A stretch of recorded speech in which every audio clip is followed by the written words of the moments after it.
There is a shadowy figure, mysterious, strange, sometimes fair but often foul, that appears with disturbing frequency in fairy stories the world over. This figure is the hag, a wizened old woman, leathery, hunched, with gnarled fingers and bright, clear eyes that look to have seen centuries. Appearing most often deep in tangled forests, alongside deserted roadways, or rising out of rivers or wells, the hag is a shapeshifter whose true form no one knows. In fact, the hag may not be a specific fairy at all, but a disguise that a variety of fairies take on when engaged in stealth or secrecy. When the hag appears, often covered in the stuff of forest or river, looking like a dead, risen thing, she always appears for a reason. Unfortunately, those reasons remain as unknowable and elusive to us as the fairies themselves. But stories involving the hag, nightmares in which she has appeared, do offer clues to what drives her. Hags that appear in deep forests, seeming to materialize out of the trees, with skin like knotted bark, may act as wards or guardians, warning away wandering humans who get too close to fairy spaces. These hags sometimes present the humans that encounter them with a test, with questions that must be answered correctly, or else with a test of character. Will you help this strange and frightening creature when it emerges out of the mists and asks you for a favor? Or will you run the other way? If you help, you may find that the hag's decrepit form drops away to reveal a beautiful fairy woman who may guide you out of the woods or offer you fairy gifts. Hags such as these are sometimes called hedge riders in honor of their ability to straddle the hedge or boundary between our world and the world of the Fae. For this reason, they must be respected. If you run from them or treat them with disdain, you may find yourself running forever in a shadow world of mocking horrors. Hags encountered by rivers, ponds, or wells, like many water fairies, tend to be even more malicious. These hags, seaweed dripping from their hair, grab unsuspecting humans who have trespassed their territory and drag them down into the water. Some water hags, like Peg Powler or Jenny Greenteeth, seem to prefer children, who they lure to the water's edge, grab with their long green arms, and then eat on the river floor. The nightmare hag seems to only appear in bad dreams. Rising out of the shadows after you have fallen asleep, this hag will sit on your chest, paralyzing you in place and squeezing the air out of your lungs as she sends you terrible nightmares from which you may never wake. Whatever the hag is, in whatever guise she appears, there is one thing for certain. This impossibly old creature is not to be messed with. So avoid her haunts if you know them, and if you ever do meet a fairy hag, be respectful, be wise, and count yourself lucky if you emerge from the encounter unscathed.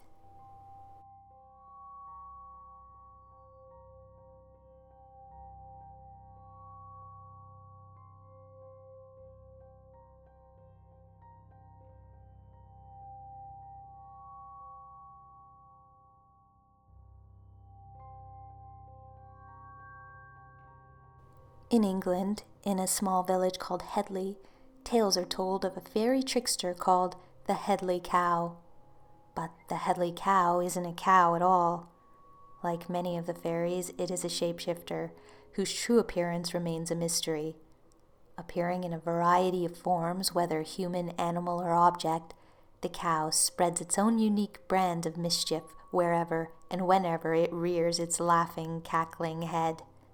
Some forms the cow has been known to take include a bale of hay, a purse, bag, or pot filled with what appears to be precious metals, all sorts of farm animals, including horses and literal cows, and, occasionally, human beings. There is an ominous feeling to the cow when it appears as an animal or a human, a feeling that you are dealing with something that isn't quite right. It feels off somehow, otherworldly, and being in his presence will often give rise to goosebumps or shivers, because of its unusual mannerisms and blank, staring eyes. There are many stories involving the Hedley Kow, most of which end harmlessly enough, with the cow skittering away, cackling in uproarious, horse-like laughter after an unsuspecting victim has fallen for one of its pranks. For this reason, the Hedley Kow is thought to be more mischievous than malevolent, a pest rather than a predator who delights in mayhem of the childish variety. In one famous story, the cow appeared to a woman as a pot filled with gold. She picked up the pot, but as she headed home, its contents began to change, from gold to silver to iron to stone, and finally into a great laughing horse with spindly legs and long ears that bounced away, giggling loudly. But even if the cow's pranks appear to be mostly harmless, as with all the fairies, it must be taken seriously as a potential threat. And there are stories involving the cow that affirm that. It has at times been known to perfectly imitate the voice of a victim's friend, family member, or lover. Calling out the victim's name from the mist or the woods, the Hedley Kow has lured unfortunate humans on wild and dangerous chases through bogs, hedges, and ditches, risking their lives in the dank and dense places of the world where cell phone signals don't reach and humans never travel. So it's best to avoid this mischievous prankster.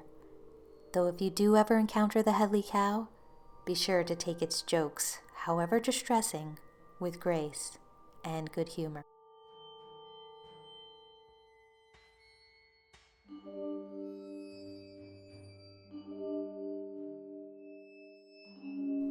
In Cornwall, there is a sleepy little village called Sennen Cove. In many ways, Sennen Cove is unremarkable, quaint, quiet, with a lively water life, surfing, fishing, and boating when the weather's good.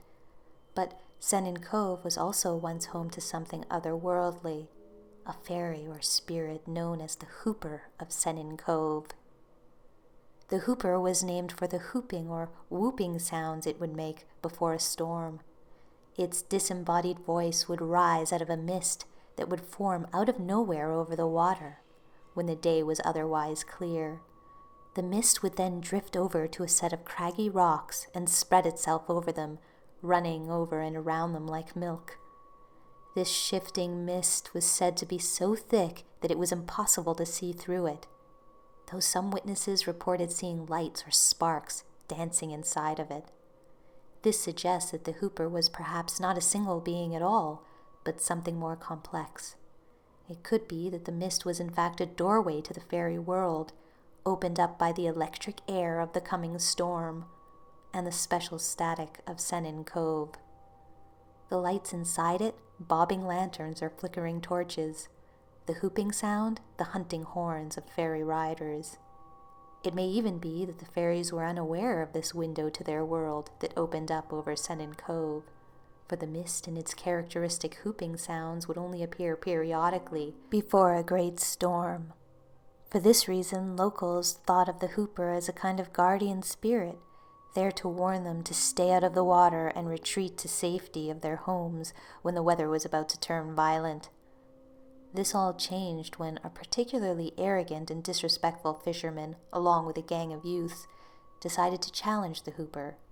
Scoffing at local beliefs, they took to their boats and sailed straight for the hovering mist when it appeared one day over the cove.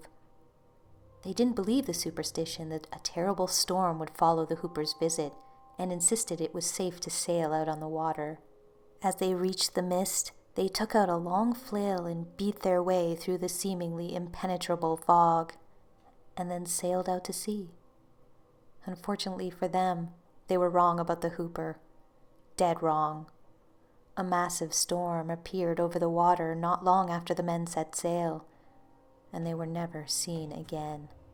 The Hooper was rarely seen again after this incident.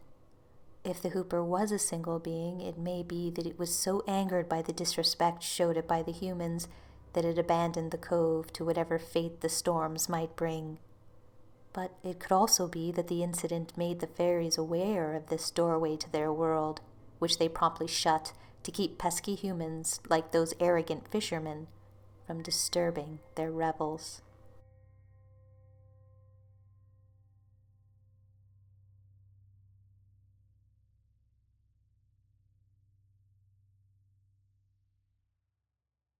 In China, belief in the Who Li Jing dates back thousands of years.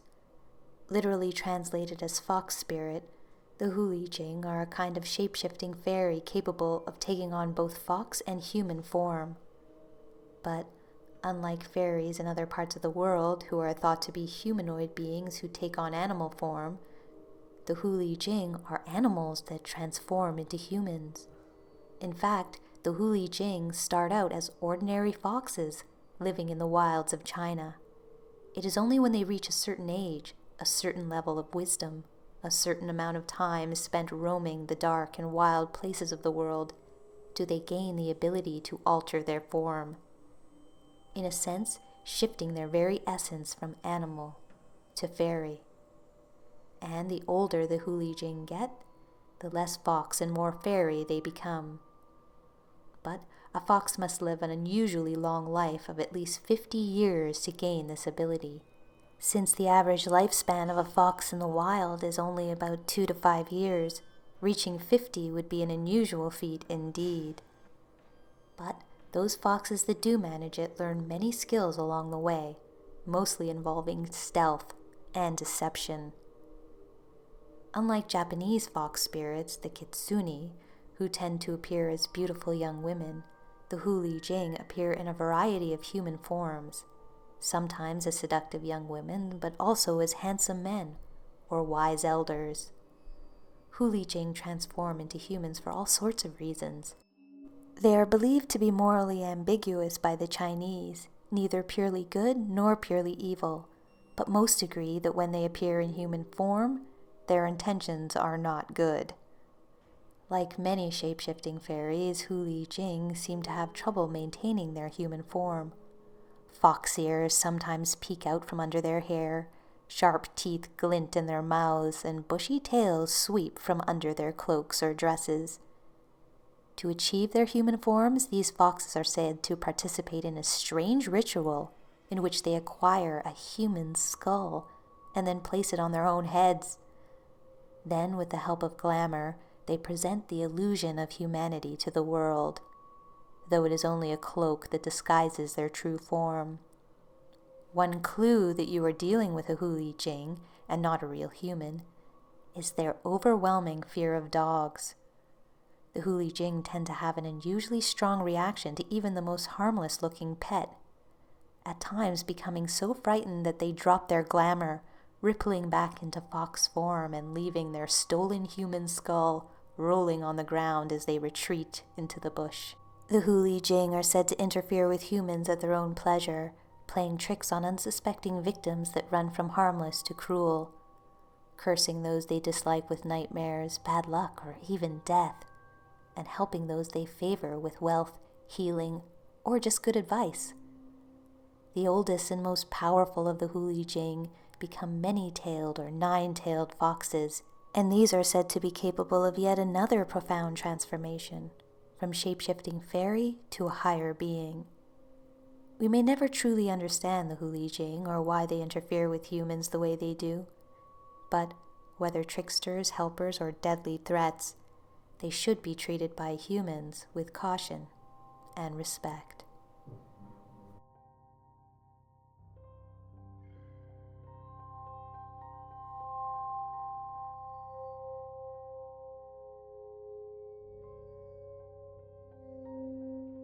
If there is one country on the planet that looks to have been ripped from another world, it is Iceland. A contradictory land where fire and ice exist side by side, the veins of this place pulsing with lava that bubbles into hot springs and mossy groves, while blue glaciers rest on its back and tundras howl in the frigid cold.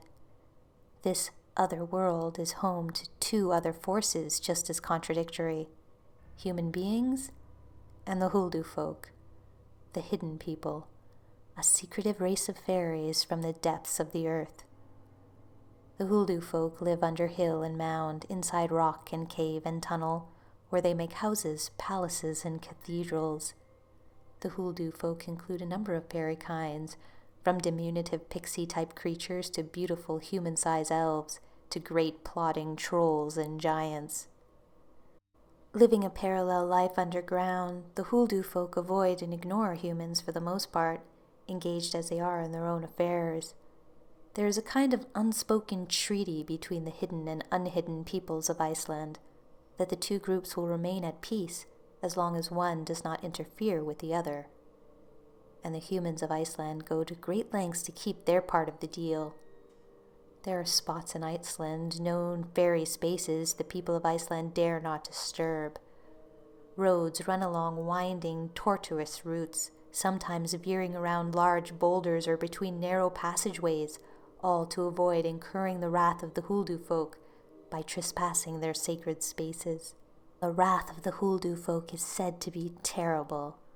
Workers on construction projects that have not respected fairy spaces have learned this the hard way. These projects have been subject to all kinds of misfortune, from malfunctioning or failing machinery to boulders that refuse to be shifted no matter how much pressure is put on them, to freak accidents, injuries, strange illnesses, or even deaths. The Huldufolk will stop at nothing to punish those who disrespect them. This is a fact most Icelandic people take at face value. In a recent survey, more than 80% of respondents would not deny the existence of the Huldufolk, perhaps for fear it might offend those others who may always be around, unseen and listening. In a land where ice and fire coexist, where the whims of nature are an ever-present danger churning below the surface, people learn to respect powerful forces beyond their control. And the Huldufolk certainly qualify.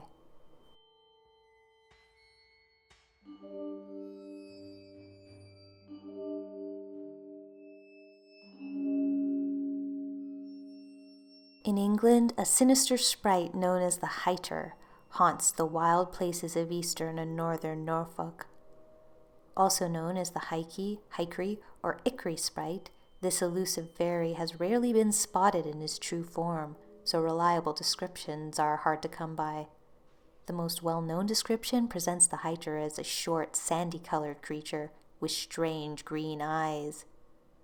However, this description may be far from accurate, because the Heitor is a trickster and shapeshifter, said to appear at will in all sorts of guises.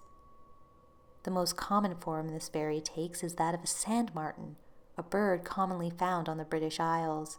But there is one sure way to recognize the Heitor for what it truly is.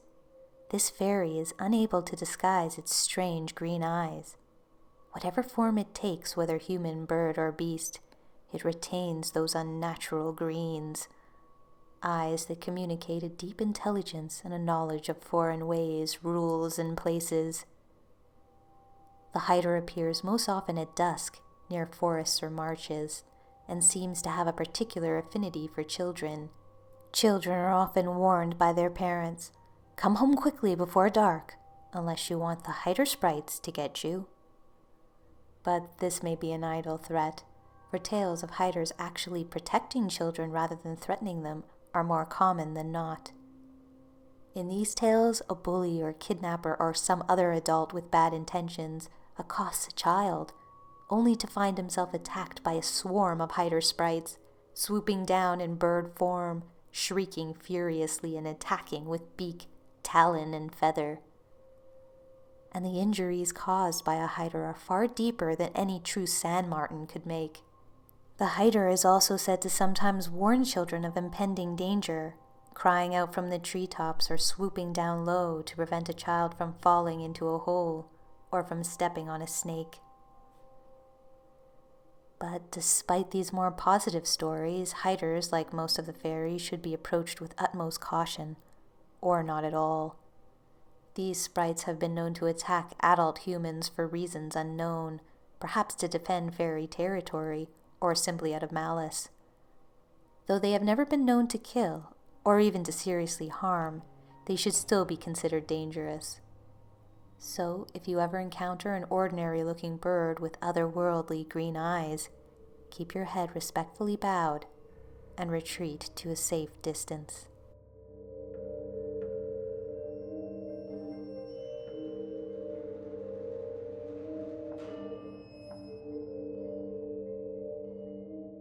Thanks for watching. I hope you enjoyed those.